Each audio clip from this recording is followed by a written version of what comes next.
Општина Охрид превзема интензивни мерки за спас од загадениот воздух кој со години го задушува езерскиот град. Согласно усвоениот план, секојдневно градежните инспектори вршат надзор над градилиштата, а овластен инспектор за животна средина врши надзор на инсталации со Б интегрирани дозволи кои загадуваат. Постапуваат и по пријава на физички лица кои горат несоодветни материјали.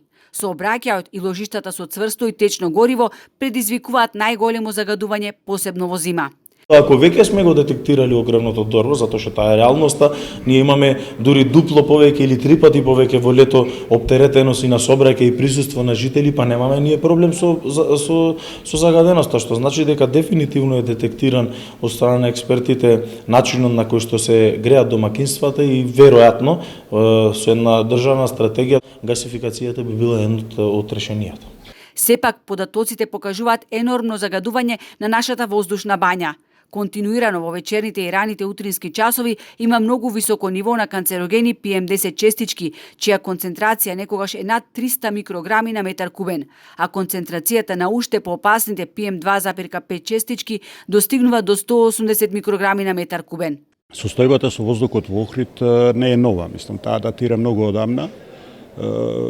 Оние што се малце повозрасни се сеќаваат дека ова се случуваше и многу порано, а особено откако почна непланираната изградба на високите згради.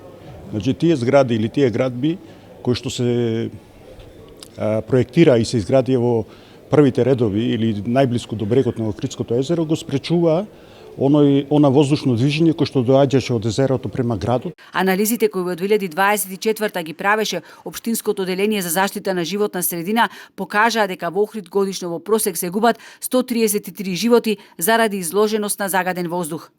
Имаме многу често пациенти со хронични проблеми на плуќа кои што порано сме ги немале, а за жал сега премногу ги имаме, премногу.